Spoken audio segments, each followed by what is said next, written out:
Hey, so I'm sitting in the car. Uh, both kids were asleep, but now Sunny's awake, so she's sitting with me. Max is sleeping.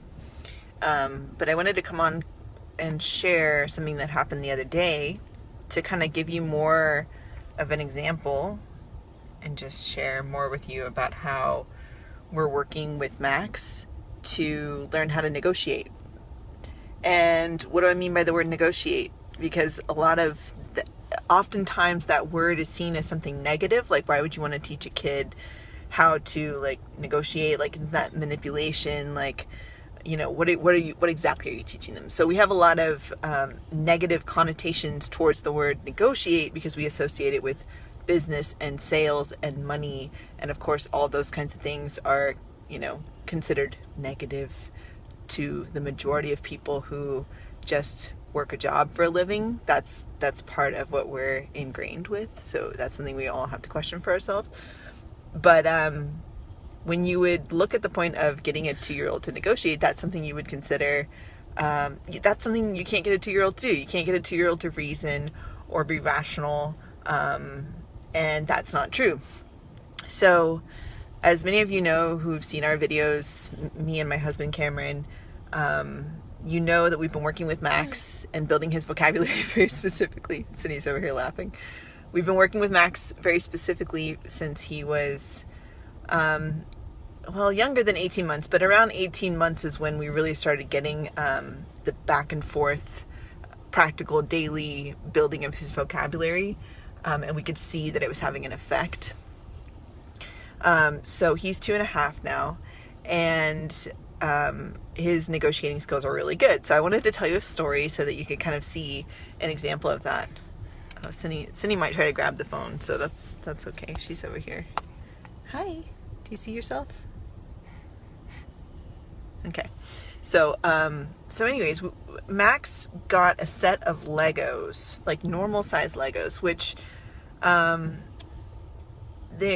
he's only 2.5. So if you've ever worked with a 2.5-year-old, even with him kind of being a bit more mature than the average 2.5-year-old, Legos are still something that is maybe a little bit too normal size. Legos are a little bit something he still has to develop on how to like work with and stuff like that, because for him it's just fun to kind of just throw everything all over the floor, or these little tiny pieces are fun, but he doesn't really understand that they'll just go all over the place yet.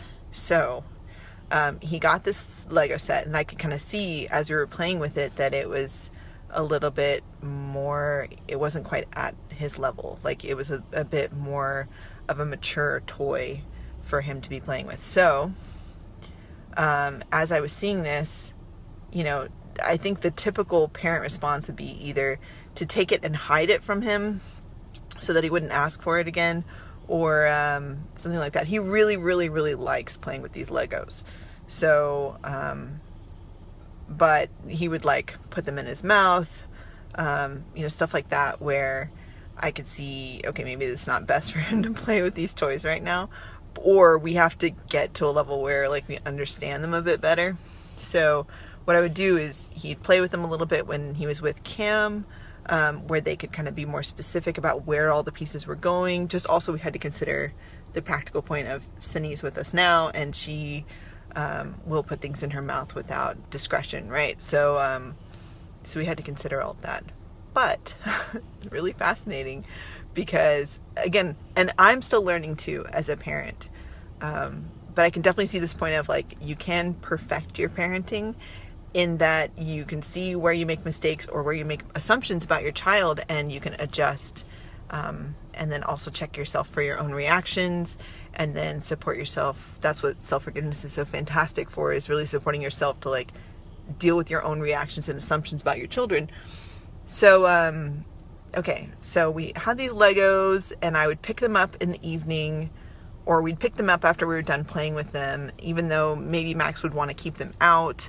I just explained to him, I'm going to pick these up. It's not the best for us to keep them just laying on the floor where Cindy might pick them up, or if you're going to put them in your mouth, that's not cool because there's something that you could choke on. and just kind of making him aware of all that, but ultimately picking the toys up or picking the Legos up, putting in a little bowl and putting them away. But another thing we've done with Max is we don't lie to him. So we don't tell him, oh, like, I don't know where the Legos are. If he would ask for them again, I would tell them exactly where I put them and just explain that I'm not going to be able to focus and help him play with them right now. I'm not going to be able to pay attention to what he's doing with them, so we're not going to take them out right now. So it was really interesting because this had been going on for, a few days where he had gotten these Legos the first day. We put them together. They were kind of ending up all over the floor. He would put them in his mouth. Not a bunch of them, just like one, chew on it and then come and tell me, hey, I'm chewing on this Lego, So I explained to him one day we were sitting down and I was really busy. I was like trying to fix breakfast or something. And I was with Senny. I was trying to nurse her, do all this stuff at once, right? And Max was asking me, saying, can you get the Legos down?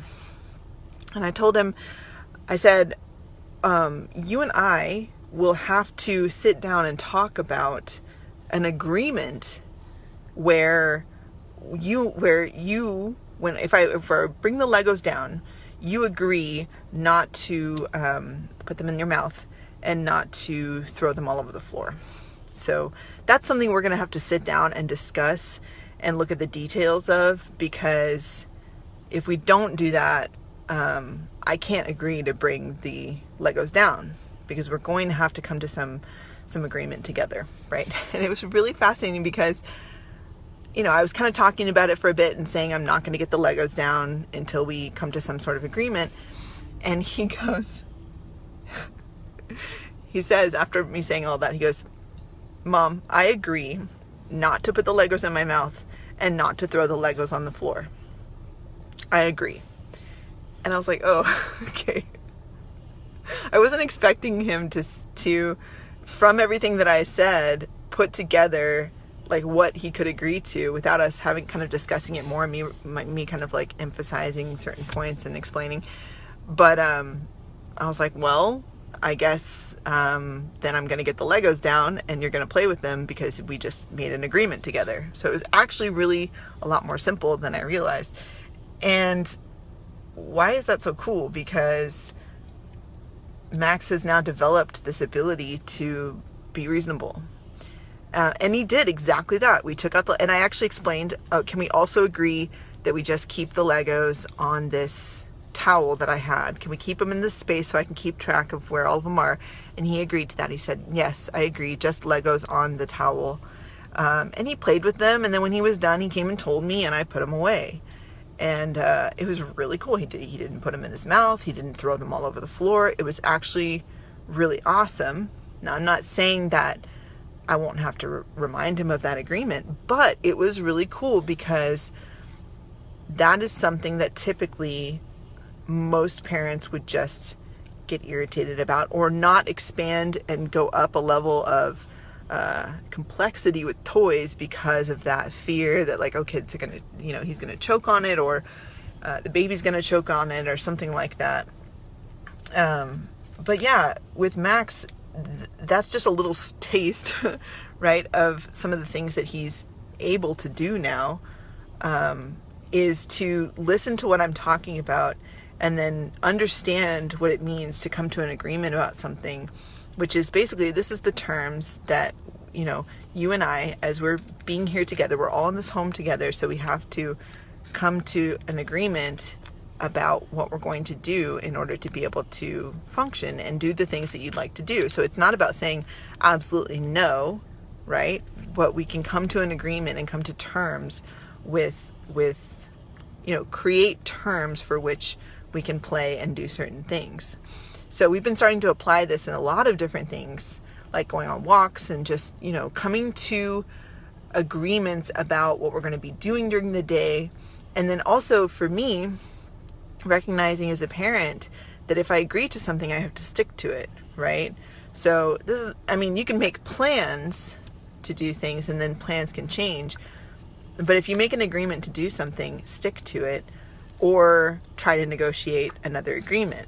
So that's what I'm working on with him.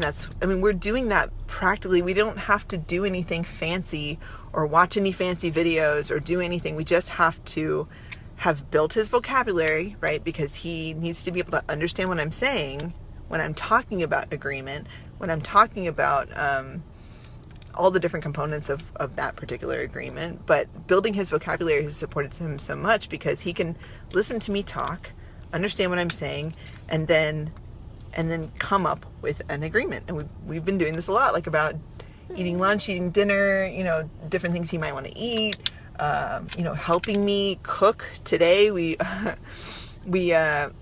I've been noticing that he wants to practice pouring things. So I was like, oh, I'll make him like a little thing where he can practice making tea, like cold tea with like tea bags and stuff. I thought he would enjoy that. But I explained to him, like, okay, can we agree you get up on the counter and we can do this on a towel? That way we don't get water everywhere and we don't slip it on the counters and stuff like that. So we did that and he agreed, and then we played that out, right? And if he makes a mistake or something goes outside of the agreement we made, I just remind him without the frustration. If any frustration comes up, that's something for me to take note of and do my process of working on my reactions. And I usually do that in the evening or the following morning, or you can just do self-forgiveness in the moment. Why is that so important? Because you have to be honest with yourself as a parent. Like, if you're trying to negotiate with your child and you're getting frustrated within yourself, you'll see that as a reflection. Your child will get frustrated when they're trying to work on agreements and negotiate with you. So yeah, it's totally possible to reason with a 2.5-year-old, and it requires a lot of patience as well. Sunny's still here snacking. It requires a lot of patience, which means not creating an expectation that your kid's going to get it right away, but also just like checking and making sure that you're not reacting and that you're being patient, which means reminding your child, always clearly establishing what the terms of your agreement are, right? What you're willing to do, what you're not willing to do, and also being willing to investigate and check for yourself. Like for me, with the example of the Legos, checking myself within the idea of, oh, he has to be a certain age in order to play with this, instead of realizing, well, actually, like, what is the actual practical point? Like, can I sit here and observe him and be with him and make sure that, you know, nothing happens that's dangerous or anything like that?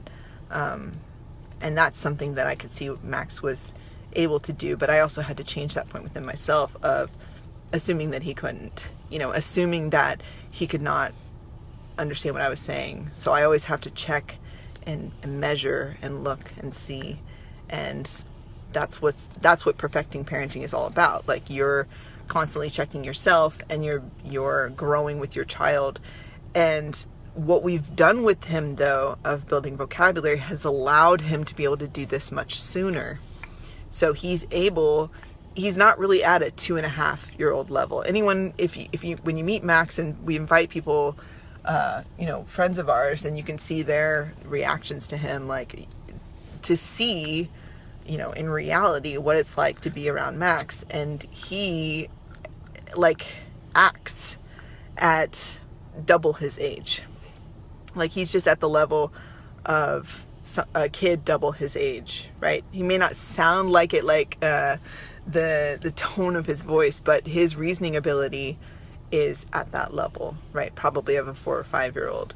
So, you know, it's really, really cool to have theories about all of this stuff and to apply it in other people's lives, but then to do it daily with your own child and to see the results is something that's really cool. And Cindy will get that application too as she gets older, and you know, and we'll have already done it with Max, so we'll get to see Sunny even more effective.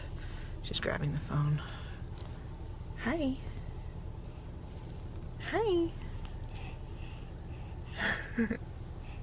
You see yourself?